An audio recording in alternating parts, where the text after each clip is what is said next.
The ancient stone corridors of Windsor Castle held their breath in the deep hours of midnight. Thomas Mitchell adjusted his ceremonial uniform one final time before beginning his rounds through the private residential wing. At 42 years old, he had served as a royal protection officer for nearly 2 decades, yet the weight of responsibility never diminished. Tonight felt different somehow, charged with an electricity that made the hair on his arms stand on end. The autumn wind howled against the medieval windows, creating haunting melodies that echoed through the halls where kings and queens had walked for centuries. Thomas's polished boots clicked against the marble floors in a steady rhythm, a sound that had become as familiar to him as his own heartbeat. The dim lighting cast long shadows that danced and shifted with each step, creating an almost theatrical atmosphere in the grand palace. His radio crackled softly at his shoulder, the dispatcher's voice barely audible above the whisper of his movement. All stations, midnight check complete. Grounds secure. Thomas touched his earpiece and responded in kind, his voice barely above a murmur. The royal family slept peacefully in their private quarters, unaware of the vigilant guardian making his careful patrol through their home. The residential wing stretched before him like a corridor of history itself. Each door he passed held stories of generations, from young princes learning their first lessons in statecraft to elderly monarchs contemplating the weight of their crown. Tonight, Prince George slept behind one of those doors, an 8-year-old boy who would one day inherit a throne that had been occupied for over 1,000 years. Thomas paused at the intersection of 2 hallways, his trained eye scanning every shadow, every corner where danger might hide. The security protocols had been drilled into him until they became second nature. Check the perimeter, verify all access points, maintain visual contact with potential threats, and above all, never let his guard down. The safety of the royal family depended on officers like him, men and women who had dedicated their lives to service and protection. The palace at night was a different world entirely. During the day, it buzzed with activity. Staff members hurrying about their duties, visitors being escorted through staterooms, and the constant hum of a working royal household. But in these quiet hours, when darkness settled over the ancient stones like a familiar blanket, the building seemed to reveal its true character. Every creak of settling timber, every sigh of wind through the corridors, every distant sound became magnified in the silence. Thomas had developed an almost supernatural awareness during his years of night duty. He could distinguish between the normal sounds of an old building and something that didn't belong. Tonight, that sixth sense was telling him to be extra alert. Perhaps it was the storm brewing outside, or maybe it was simply the accumulated stress of protecting such precious lives. But something felt different about this particular evening. His flashlight beam cut through the darkness as he approached the family quarters. The portraits of long-dead royals seemed to watch him from their gilded frames, their painted eyes following his movement with an unsettling intensity. Thomas had grown accustomed to their silent observation over the years, but tonight even they seemed more watchful than usual. The young prince's quarters were located in the most secure section of the residential wing, surrounded by multiple layers of protection and surveillance. Thomas knew the layout by heart. The sitting room that doubled as a study area, the bedroom with its specially reinforced windows, and the private bathroom that connected to a small dressing area. Every inch of these rooms had been scrutinized by security experts and deemed as safe as humanly possible. As he approached the corridor leading to Prince George's suite, Thomas noticed that the usual nightlight in the hallway was flickering. The intermittent illumination created a strobe effect that made the shadows jump and dance in an unsettling pattern. He made a mental note to have maintenance check the fixture in the morning, but for now, he would have to work around the distraction. The sound of his own breathing seemed amplified in the stillness as he moved closer to the prince's door. His hand instinctively moved to his radio, ready to call for backup at the first sign of trouble. Years of training had taught him that the greatest threats often came when everything seemed perfectly normal. It was in moments of apparent calm that danger could strike with devastating effectiveness. Thomas paused outside the prince's suite and listened carefully. Inside, he could hear the soft, steady breathing of a child in deep sleep. The sound was reassuring, a reminder of the innocence he was sworn to protect.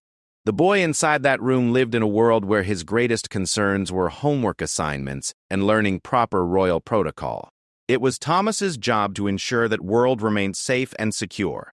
A sudden gust of wind rattled the windows at the end of the corridor, causing Thomas to turn his attention toward the sound. The storm outside was intensifying, and he could see lightning flickering in the distance through the Gothic windows. The weather would make his job more challenging tonight, as the sound of wind and rain could mask the approach of potential intruders. He continued his patrol, moving past the prince's door toward the service stairway at the far end of the hall. This particular staircase was rarely used during daylight hours, serving primarily as an emergency exit route that connected the family quarters to the ground floor. During his nightly rounds, Thomas always checked this area carefully, as it represented one of the few potential weak points in the otherwise secure residential wing. The stairway descended into darkness, its stone steps worn smooth by centuries of use. Thomas's flashlight beam revealed nothing unusual, just the familiar sight of ancient stonework and iron railings that had been installed during a renovation decades earlier. He descended a few steps to get a better view of the landing below, his senses alert for any sign of disturbance. It was then that he noticed something that made his pulse quicken. On the landing below, barely visible in the dim light filtering down from above, he could see what appeared to be wet footprints on the stone floor. The prints were fresh, still glistening with moisture, and they led from the stairway toward the corridor that housed the family quarters. Thomas immediately activated his radio, speaking in the coded language that all palace security personnel understood. "Control, this is Mitchell. I have a potential code yellow in the residential sector, requesting immediate backup to my location." The response came back within seconds, confirming that additional officers were being dispatched to his position. His training took over as he carefully examined the scene without disturbing the evidence. The footprints were definitely recent, probably made within the last few minutes. They appeared to be from someone wearing soft-soled shoes, or possibly even bare feet, which would explain how an intruder had managed to move through the palace without being detected by the usual security measures. The implications hit him like a physical blow. Someone had gained unauthorized access to the most secure area of the palace, and they were somewhere in the corridor system that led directly to the royal family's private quarters. Thomas's mind raced through the possibilities. A disgruntled staff member, a foreign agent, or perhaps someone with a more sinister agenda involving the young prince. He drew his weapon, a decision that wasn't made lightly in the palace environment. Firearms were rarely necessary in royal protection work, but the presence of an unknown intruder in the family quarters represented an immediate and serious threat. Thomas moved with practiced silence back up the stairway, his eyes constantly scanning for any sign of movement or danger. The corridor seemed different now, transformed from a familiar workspace into a potential battlefield. Every shadow could conceal a threat. Every doorway might hide an intruder with unknown intentions.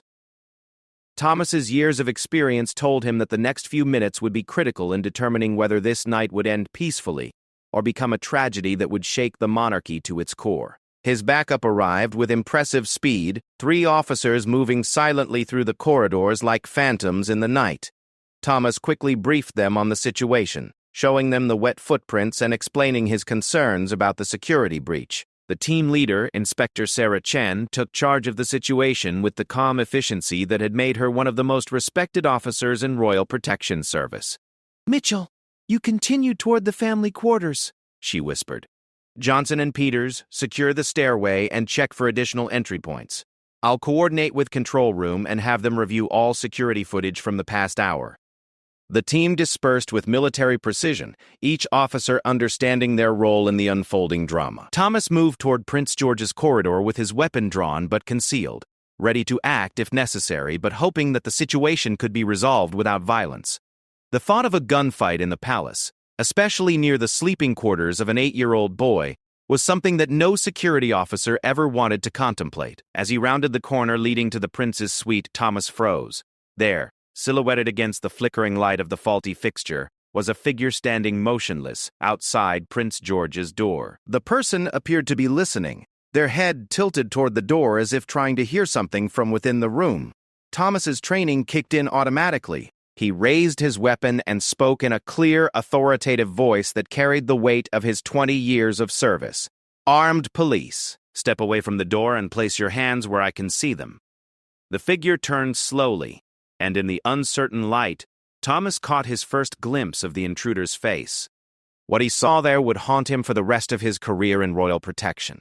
The person standing outside Prince George's door wasn't a foreign agent or a deranged fan seeking access to the royal family. It was someone he recognized, someone who had every right to be in the palace, but whose presence in this location, at this time of night, raised questions that would shake the very foundations of the monarchy.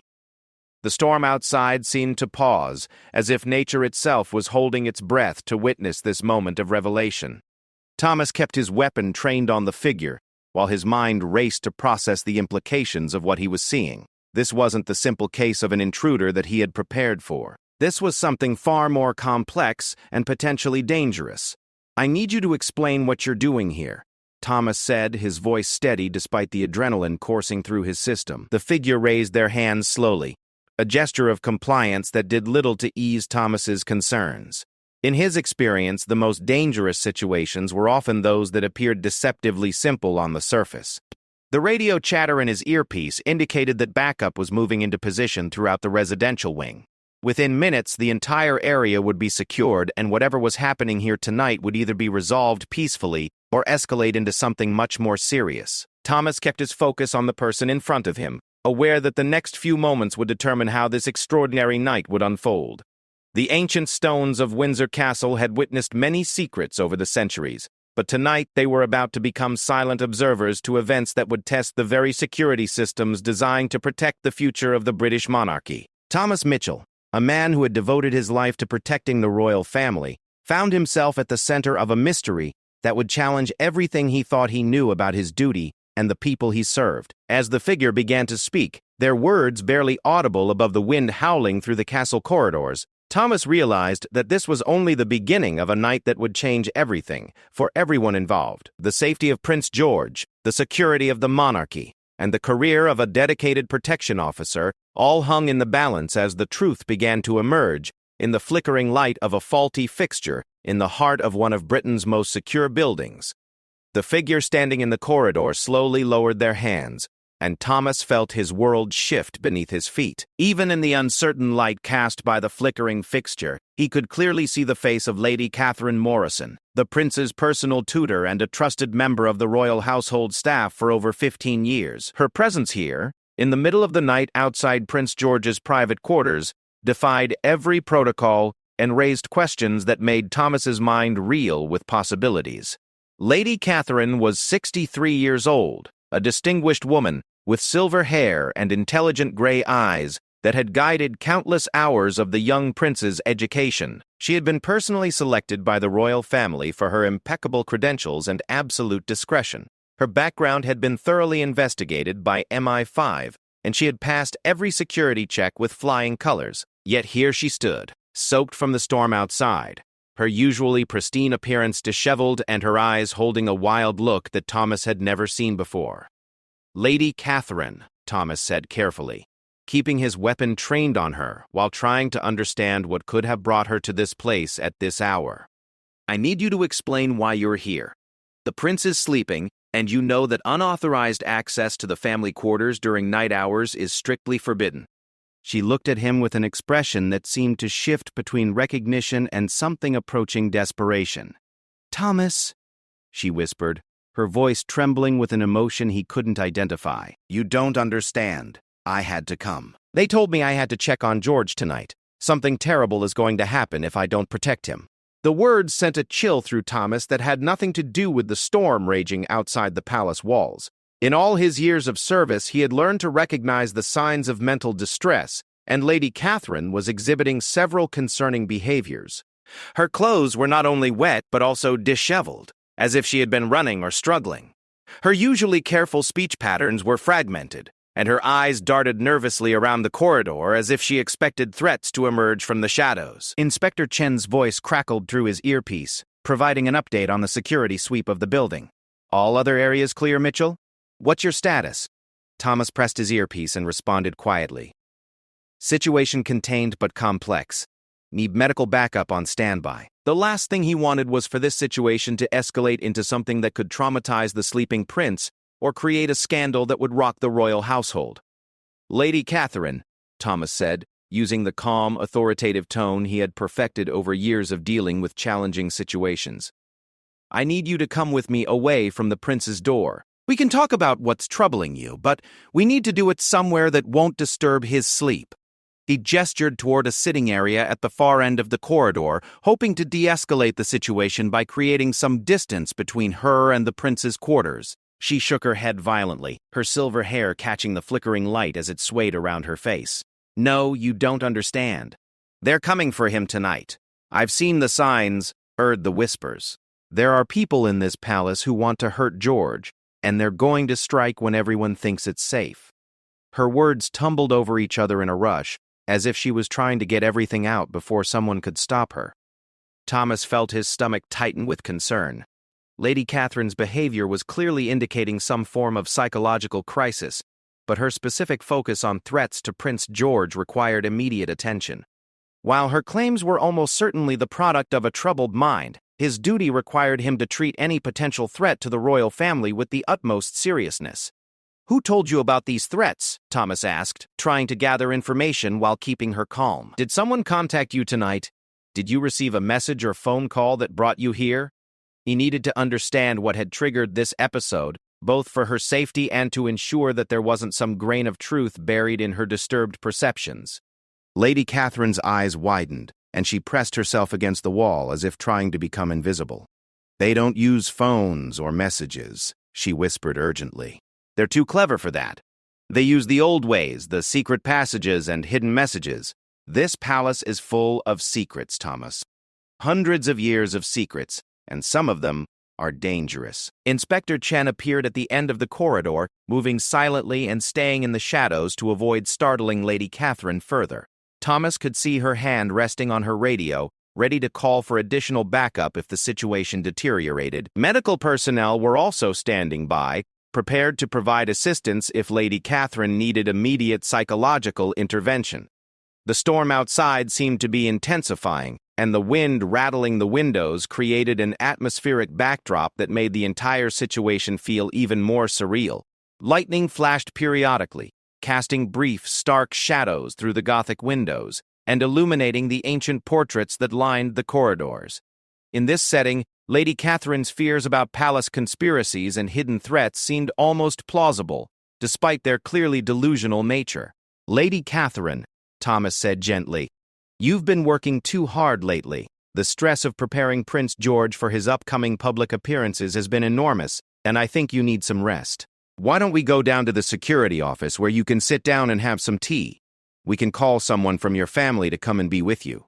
She laughed, a sound that held no humor and sent another chill through Thomas's professional composure. "My family?" she repeated. "They're part of it too. Everyone is part of it except for a few people like me who can see what's really happening. They've been planning this for months, maybe years. George is in danger, and nobody will believe me because they think I'm just a crazy old woman." Thomas realized that he was dealing with someone in the grip of a serious paranoid episode.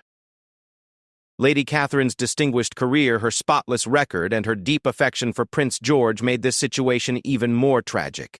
Whatever had triggered this mental health crisis, it was clear that she genuinely believed she was protecting the prince from some terrible threat. "I believe that you want to protect George," Thomas said truthfully.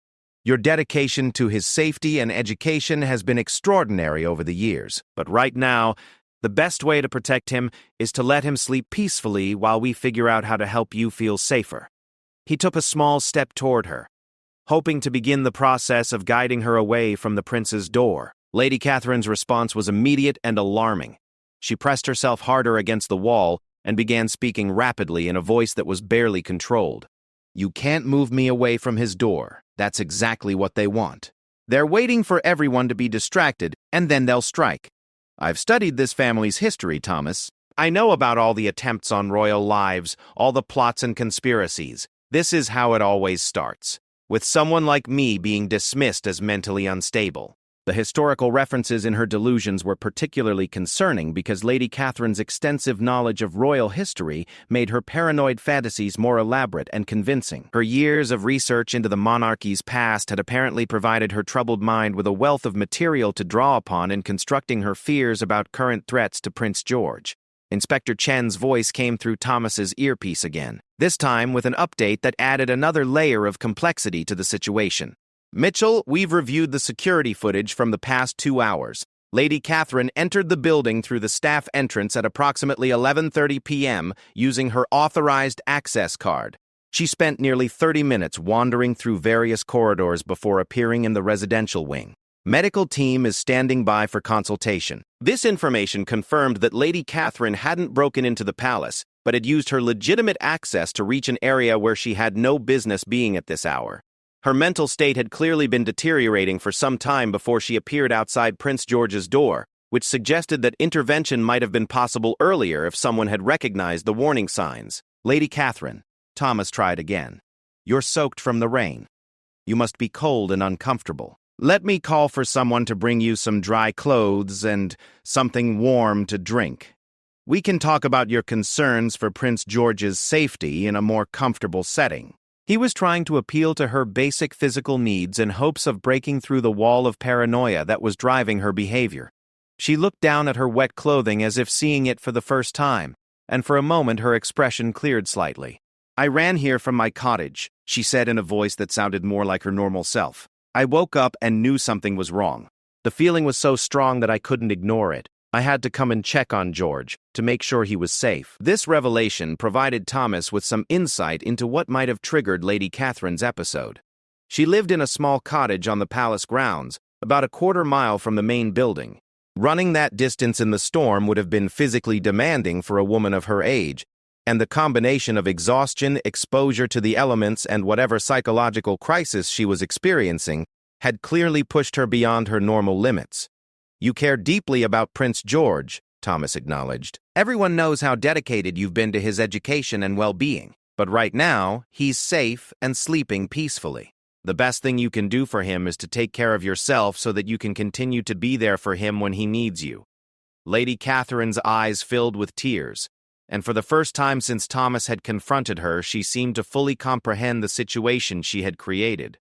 I'm not well, am I? She whispered. Something is wrong with my mind. I can feel it, but I can't stop the thoughts from coming. The fear is so real, Thomas. It feels like the most important thing in the world to protect George from these threats that I know are coming. The moment of clarity was both heartbreaking and encouraging. It suggested that Lady Catherine retained some insight into her condition, which could be crucial for her recovery. Mental health crises often involved a complete break from reality, but her ability to recognize that something was wrong with her thinking processes indicated that she might be able to accept help.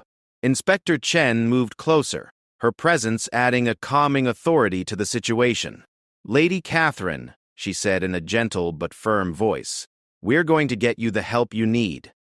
There are medical professionals who specialize in these kinds of experiences, and they can help you feel better. But first, we need to move away from Prince George's door so that we don't disturb his sleep. The combination of Thomas's familiar presence and Inspector Chen's professional authority seemed to have a positive effect on Lady Catherine's state of mind. She nodded slowly and took a step away from the prince's door, her movement tentative but cooperative. I just wanted to keep him safe, she repeated. He's such a good boy, and there are so many dangers in this world for someone in his position. As they began the slow process of escorting Lady Catherine away from the residential wing, Thomas couldn't help but reflect on the tragic irony of the situation. This woman had devoted 15 years of her life to Prince George's education and protection, only to become, in her moment of mental crisis, a potential threat to his security. Her genuine love and concern for the prince had been twisted by her illness into something that required armed intervention. The medical team was waiting in the security office, prepared to provide immediate assessment and care. Lady Catherine would need extensive evaluation and treatment, and her career as Prince George's tutor was almost certainly over. The prince would wake up in the morning unaware of the drama that had unfolded outside his door, but his life would be changed by the absence of someone who had played such an important role in his development. As they reached the end of the corridor, Lady Catherine turned back toward Prince George's door one last time. Promise me you'll keep him safe, she said to Thomas, her voice breaking with emotion.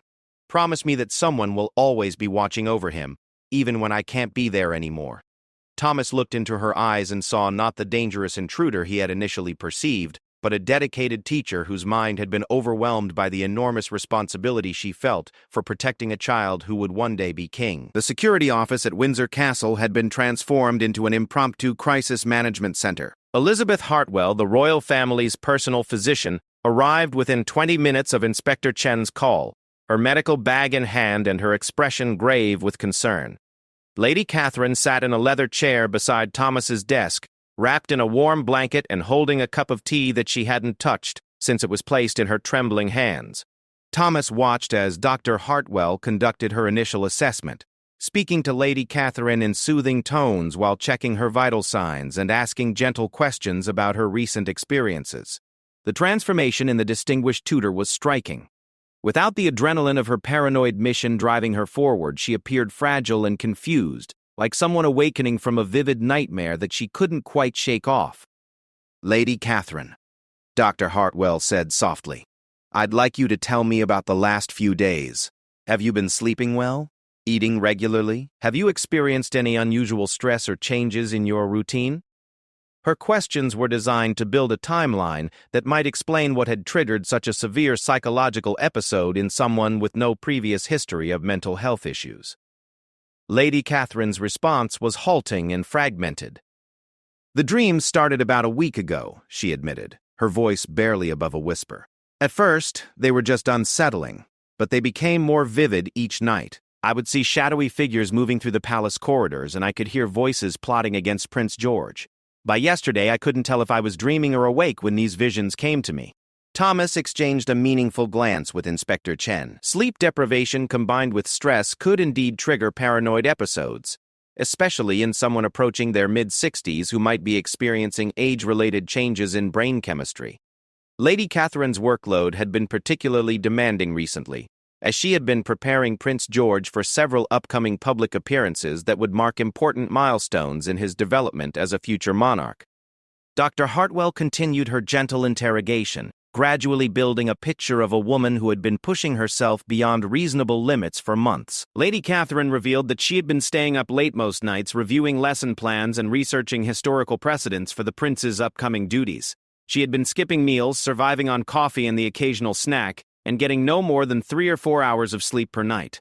"The responsibility felt so enormous," Lady Catherine explained, tears beginning to flow down her cheeks. "I kept thinking about all the tutors and advisors throughout history who had failed their royal charges. I was terrified that I would make a mistake that would somehow harm George's preparation for his future role. The weight of it became overwhelming, but I couldn't stop pushing myself to do more." Inspector Chen had been quietly reviewing Lady Catherine's personnel file, and what she discovered added another dimension to their understanding of the crisis.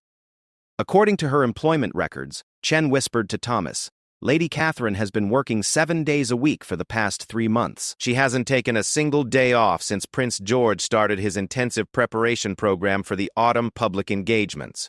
The picture that emerged was of a dedicated professional who had allowed her sense of duty to consume her life completely. Lady Catherine's cottage on the palace grounds had become a second office, where she worked late into the night, surrounded by history books, lesson plans, and research materials. She had isolated herself from friends and family, convinced that her total dedication to the prince's education was the only way to fulfill her obligations properly. Dr. Hartwell's preliminary assessment was concerning but not entirely surprising given the circumstances. "She's experiencing what we call an acute stress reaction with paranoid features," the doctor explained to Thomas and Inspector Chen in a quiet corner of the office.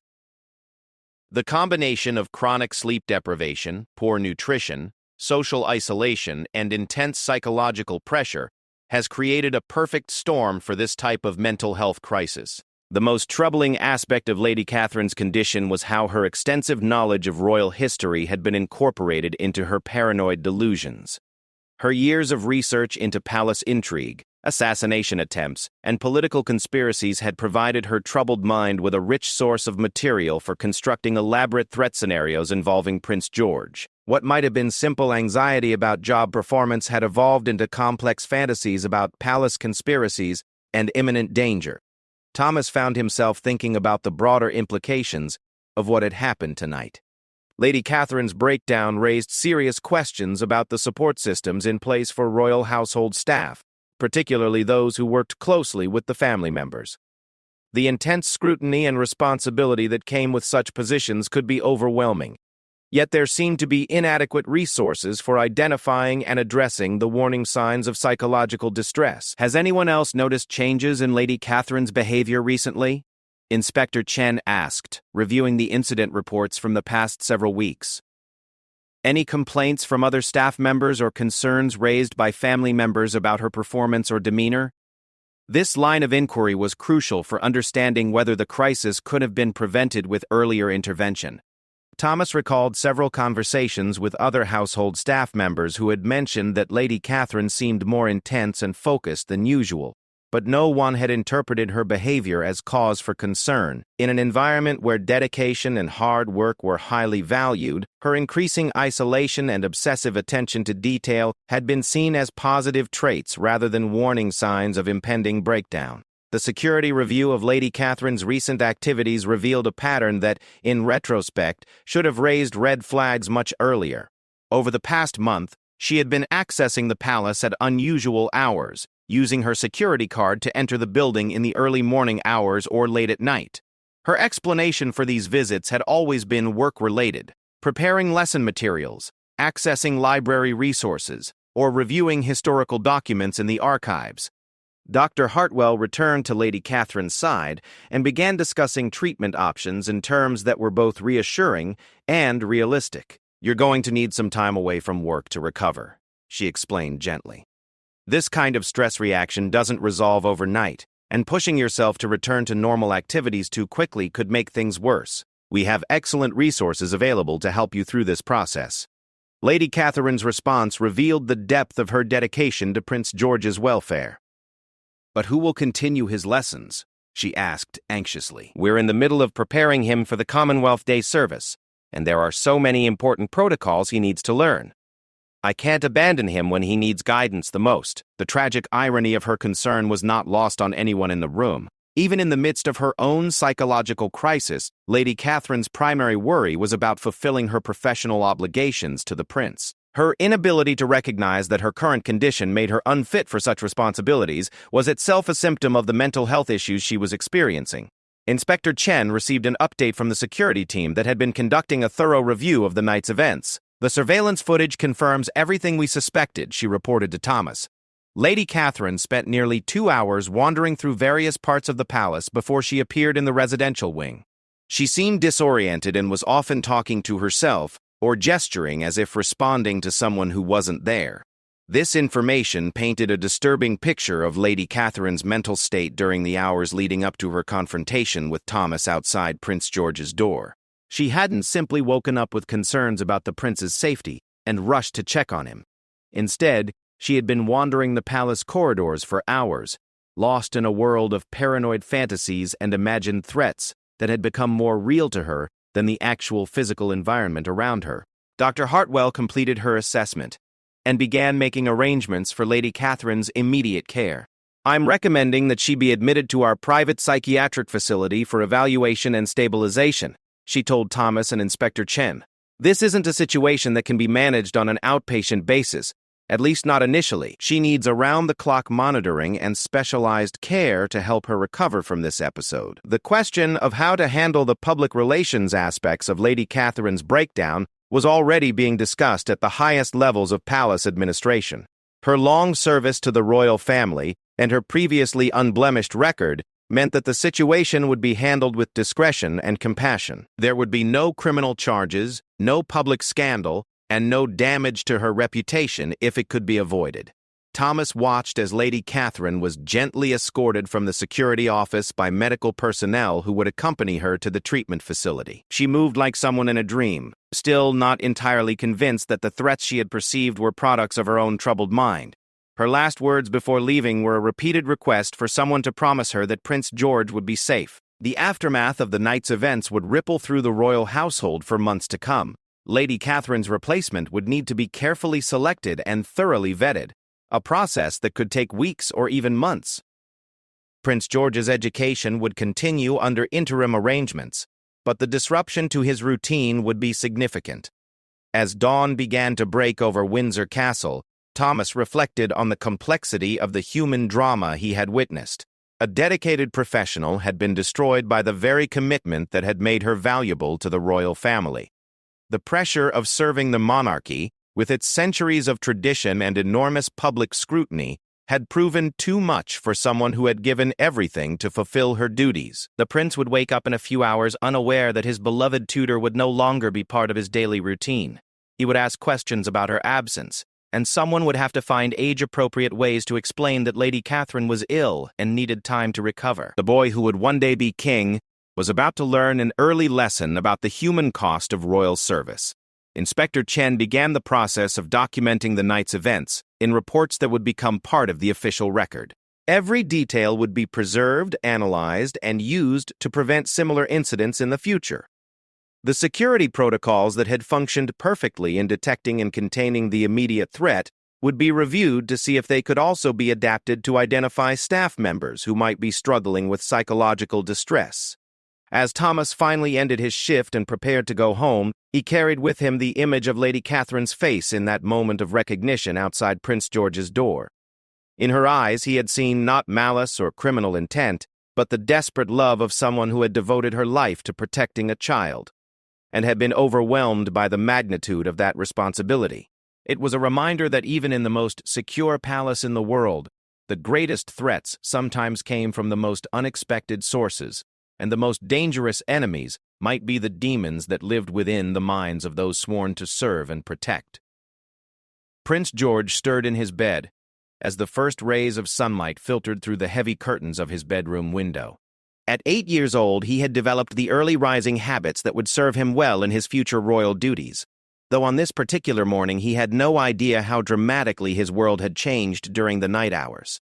His usual morning routine began with the soft chiming of an antique clock that had belonged to his great-great-grandmother, followed by the gentle knock of his personal valet who would help him dress for the day's activities. Thomas Mitchell had returned to the palace early that morning despite having worked through the night, unable to shake his concern about how the royal family would handle the delicate task of explaining Lady Catherine's absence to the young prince. As he walked through the same corridors where the previous night's drama had unfolded, everything appeared normal on the surface. The flickering light fixture had been repaired during the early morning hours, and there was no visible evidence of the crisis that had consumed several hours and involved multiple security personnel. The decision about what to tell Prince George had been made at the highest levels of palace administration during an emergency meeting convened just after dawn. The Prince and Princess of Wales had been informed immediately about Lady Catherine's breakdown, and had spent considerable time discussing how to handle the situation with their son. Their approach would emphasize compassion and understanding, while being age-appropriate and honest within reasonable limits. Dr. Hartwell's preliminary report on Lady Catherine's condition had provided some reassurance that her crisis was likely treatable with proper care and medication. The combination of stress, sleep deprivation, and what appeared to be the onset of a late-life anxiety disorder had created a perfect storm that could be addressed with intensive treatment. However, her return to any position involving close contact with the royal family was highly unlikely, both for her own well-being and for security considerations. Prince George's reaction to the news of his tutor's illness would become one of the most poignant aspects of the entire incident. When his parents gently explained that Lady Catherine was unwell and would need to take time away from her teaching duties, the young prince's immediate concern was for her well-being rather than his own disrupted schedule. "Can we send her flowers?" he asked earnestly. "And maybe one of those books about butterflies that she likes to read to me?" The prince's innocent compassion highlighted one of the most tragic dimensions of Lady Catherine's breakdown. Her paranoid fantasies had centered around protecting him from imaginary threats, yet in reality, he cared deeply about her welfare, and was genuinely distressed to learn that she was suffering. The irony that she had become so consumed with protecting him from non-existent dangers that she had made herself unable to continue their cherished educational relationship was not lost on the adults managing the situation. Thomas had requested permission to visit Lady Catherine at the treatment facility, partly out of professional obligation but mainly because of his genuine concern for her well-being. His confrontation with her in the palace corridor had been the beginning of her journey toward getting help, and he felt a personal responsibility to ensure that she was being treated with the dignity and respect her years of faithful service deserved. The psychiatric facility where Lady Catherine was receiving treatment was a discreet private hospital that specialized in caring for high-profile patients who needed complete confidentiality during their recovery. Dr. Sarah Whitfield, the psychiatrist overseeing her care, had extensive experience with stress-related mental health crises and was optimistic about Lady Catherine's prospects for recovery, though she emphasized that the process would take time and patience. "She's responding well to medication for her anxiety and sleep disturbances," Dr. Whitfield explained to Thomas during his visit. "The paranoid thoughts that brought her to the palace that night have largely subsided, but she's struggling with intense feelings of guilt and shame about her behavior. She's convinced that she's failed Prince George and betrayed the trust that the royal family placed in her." Lady Catherine's room at the treatment facility overlooked a peaceful garden where patients could walk and reflect during their recovery. When Thomas arrived for his visit, he found her sitting by the window, dressed in civilian clothes and looking more like the distinguished educator he had known for years. The wild, desperate look in her eyes had been replaced by a sadness that was somehow easier to bear than the paranoid intensity he had witnessed in the palace corridor. "Thomas," she said quietly when she saw him, "I owe you an enormous apology. I realize now how frightening that night must have been for you, and how dangerous my behavior could have been for everyone involved. I'm grateful that you handled the situation with such professionalism and restraint." Their conversation revealed the depth of Lady Catherine's recovery and her growing understanding of what had happened to her during those weeks leading up to her breakdown. She could now recognize how her dedication to Prince George's education had gradually transformed into an obsession that consumed every aspect of her life. The stress of constantly striving for perfection in preparing him for his future role had overwhelmed her psychological resources and created the conditions for her mental health crisis. "I keep thinking about all the warning signs I should have recognized," she told Thomas. "The insomnia, the inability to relax, the way I started seeing threats and conspiracies everywhere I looked. If I had sought help earlier, none of this would have happened. I could still be teaching George and helping him prepare for his future responsibilities." Thomas listened with genuine sympathy as Lady Catherine described her journey toward understanding what had happened to her. The woman sitting before him bore little resemblance to the desperate figure he had encountered outside Prince George's door. Her medication had stabilized her mood and eliminated the paranoid thoughts, while therapy was helping her process the guilt and shame she felt about the incident. The broader implications of Lady Catherine's breakdown had prompted a comprehensive review of support services available to royal household staff. A confidential employee assistance program was being developed that would provide counseling services and stress management resources to prevent similar incidents in the future. The intense pressure associated with serving the royal family, particularly in positions involving close contact with family members, had been recognized as a significant occupational hazard that required proactive management. Prince George's education continued under the supervision of a carefully selected interim tutor, though the transition was not without challenges. The new instructor, Professor Margaret Thornton, was highly qualified and experienced in working with children of royal families, but she lacked the personal relationship with Prince George that had made Lady Catherine so effective in her role. The prince frequently asked about his former tutor and expressed hope that she would return once she felt better. The security review prompted by Lady Catherine's incident had resulted in several policy changes designed to identify potential problems before they reached crisis levels. Regular wellness checks for household staff, particularly those working in high-stress positions, would become mandatory. Access to mental health resources would be expanded and destigmatized, encouraging staff members to seek help before their problems became overwhelming. Thomas found himself deeply affected by the entire experience, not just because of the professional challenges it had presented, but because of what it revealed about the human cost of royal service. Lady Catherine's breakdown had been a stark reminder that the people who devoted their lives to supporting the monarchy were themselves vulnerable to the pressures and stresses that came with such responsibility. The investigation into how Lady Catherine had managed to access the residential wing without triggering security alerts had revealed several procedural gaps that needed to be addressed. Her legitimate access credentials and familiar presence in the palace had allowed her to move through areas where she didn't belong without raising immediate suspicions.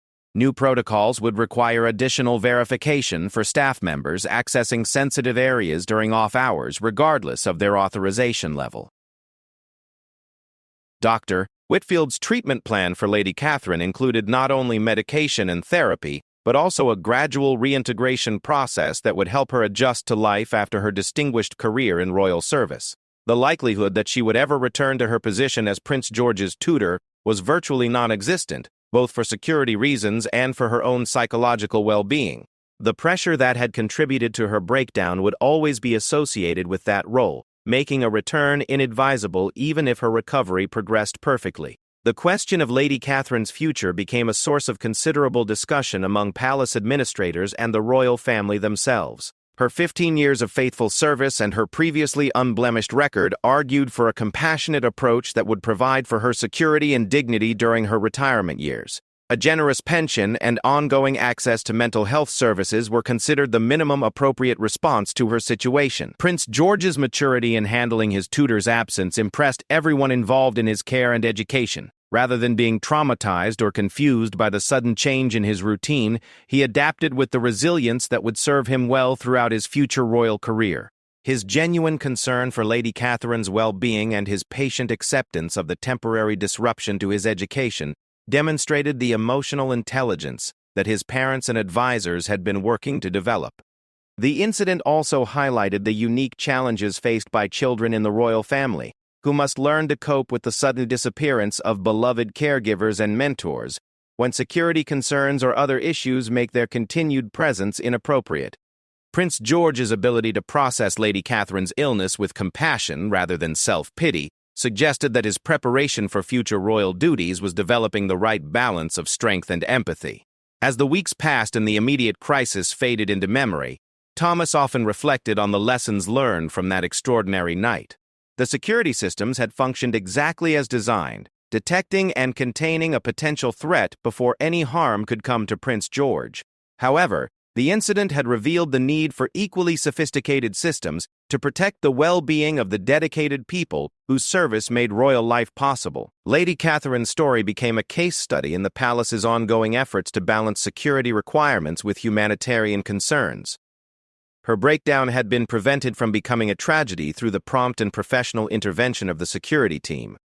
But the underlying conditions that created her crisis required systemic changes to prevent similar incidents in the future. The night that began with Thomas Mitchell spotting a mysterious figure outside Prince George's door had evolved into a comprehensive examination of how the royal household cared for its own people.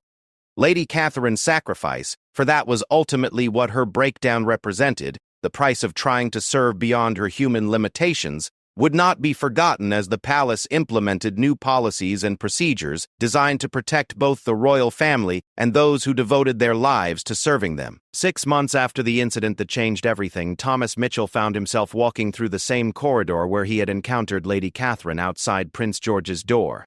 The palace had returned to its normal rhythms, but the memory of that night remained vivid in his mind. The routine security patrol that had begun like countless others had become a defining moment in his career, one that would influence his approach to royal protection for years to come.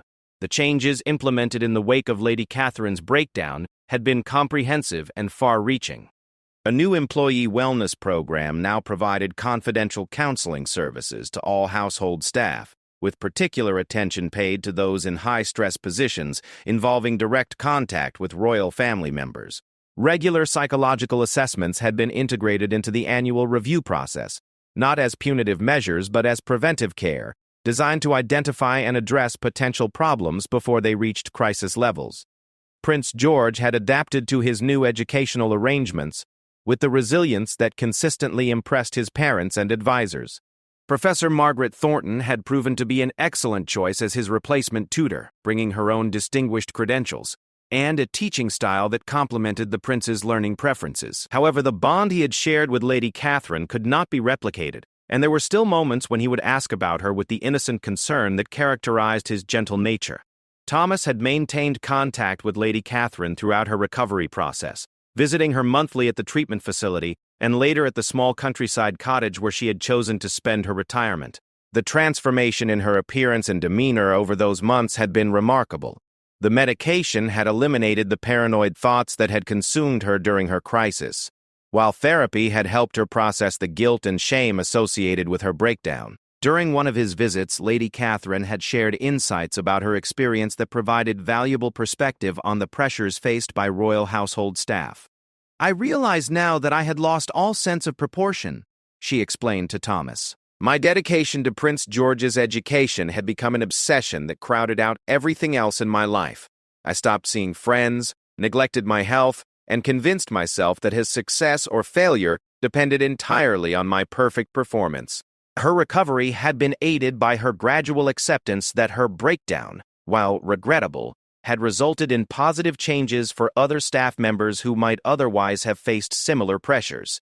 The employee wellness program that grew out of her crisis had already helped several household employees address stress-related issues before they became overwhelming. In a sense, her sacrifice had protected others from experiencing the same devastating loss of control that had ended her career. The security review prompted by the incident had resulted in technological upgrades and procedural changes that strengthened the palace's ability to protect the royal family while also monitoring the well-being of staff members. New access control systems could identify unusual patterns of movement within the building, potentially flagging situations where employees might be experiencing psychological distress that affected their behavior. Inspector Sarah Chen had been promoted to Deputy Chief of Royal Protection, partly in recognition of her skilled handling of the Lady Catherine situation. Her ability to de-escalate the crisis while maintaining appropriate security protocols had demonstrated the leadership qualities that made her invaluable to the Royal Protection Service. She had worked closely with Thomas to develop training programs that would help other officers recognize and respond to similar situations involving staff members in psychological distress. The broader implications of Lady Catherine's breakdown had extended beyond the palace walls to influence policies throughout the royal households.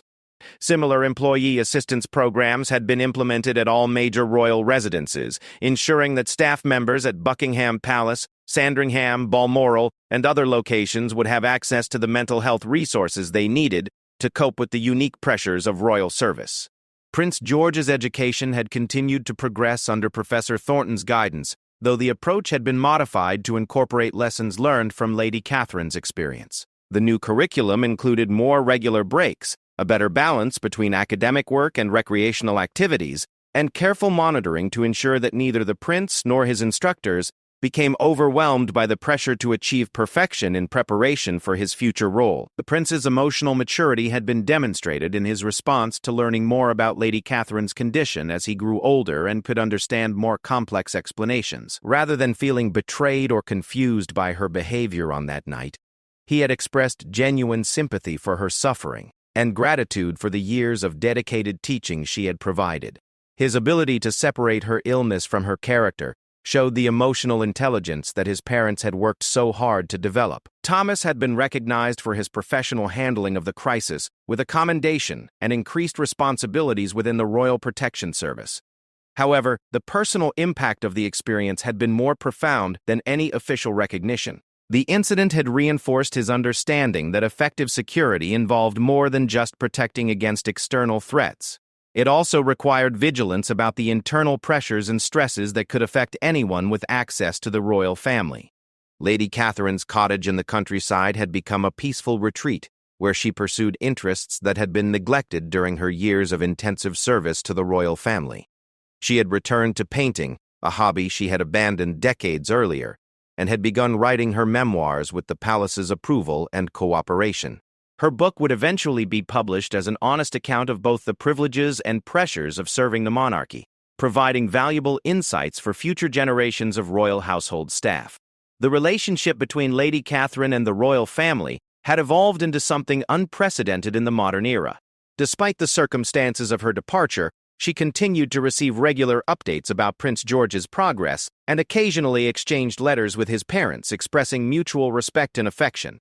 Her Christmas and birthday gifts to the prince were always thoughtfully chosen and gratefully received, maintaining a connection that transcended the professional relationship that had ended so dramatically. Dr. CNR Elizabeth Hartwell had used Lady Catherine's case to develop new protocols for identifying and treating stress-related mental health issues among royal household staff. Her research into the unique psychological pressures faced by people who served the monarchy had been published in medical journals and had influenced mental health policies in other high-pressure occupations around the world. The treatment facility where Lady Catherine had recovered had become a preferred resource for other royal household staff members who needed mental health services. The partnership between the palace and the hospital had created a model for providing discreet, high-quality psychological care to people whose positions required absolute confidentiality about their personal struggles. Thomas often wondered what might have happened if he hadn't been making his rounds that particular night, or if he had decided to investigate the wet footprints on the stairway landing a few minutes later. The timing of his discovery had been crucial in preventing what could have become a much more serious incident. Lady Catherine's deteriorating mental state might have led to behavior that could have endangered Prince George, or resulted in criminal charges that would have destroyed her reputation and legacy. The incident had also highlighted the importance of the human element in royal security. Despite all the technological systems and carefully designed procedures, the most critical moment had come down to Thomas's ability to read the situation correctly and respond with appropriate restraint. His decision to treat Lady Catherine as someone who needed help rather than simply as a security threat had been instrumental in ensuring that the crisis was resolved without violence or lasting harm. Prince George had grown considerably during the months following Lady Catherine's departure, not just physically but in his understanding of the complex world he was destined to inhabit. The experience of losing someone he cared about due to circumstances beyond anyone's control had been an early lesson in the sometimes painful realities of royal life. His ability to process this loss with grace and compassion had impressed everyone involved in his care and education. The new security protocols developed in response to the incident had been tested several times in the months that followed, successfully identifying and addressing situations involving staff members who were struggling with various personal issues. The system's effectiveness in providing early intervention and support had prevented several potential crises while maintaining the confidentiality and dignity of the employees involved. As Thomas completed his patrol on this anniversary night of the incident, he reflected on how the experience had changed his understanding of his role as a royal protection officer. The job involved more than just physical security. It required a deep appreciation for the human dimensions of royal service and the various ways that dedication to duty could sometimes become destructive if not properly managed and supported. Lady Catherine's story had become part of the institutional memory of the royal household, a reminder that even the most dedicated and qualified people could be overwhelmed by the pressures of serving the monarchy. Her breakdown had not been a failure of character or commitment, but rather a consequence of the extraordinary demands placed on those who devoted their lives to supporting the royal family. The young prince sleeping peacefully behind his door represented the future of the monarchy, but his safety and preparation for that future depended on the well-being of the many people who served him. Lady Catherine's crisis had taught everyone involved that protecting Prince George required not just securing him from external threats, but also ensuring that the people entrusted with his care and education were themselves protected from the internal pressures that could make them unable to fulfill their crucial roles. The night that had begun with a mysterious figure in the corridor had ultimately become a story of human frailty, professional dedication, and institutional learning. Thomas Mitchell, Lady Catherine Morrison, and Prince George had all been changed by the experience in different ways, but the outcome had been ultimately positive, a more humane and sustainable approach to royal service that honored both the magnitude of the responsibility and the limitations of the people who accepted it. The palace corridors were quiet now, filled only with the familiar sounds of an ancient building settling for the night. But the lessons learned from that extraordinary evening continued to influence every aspect of how the royal household operated, ensuring that the dedication and sacrifice of people like Lady Catherine would never again go unrecognized or unsupported until it reached a breaking point that destroyed careers and endangered lives.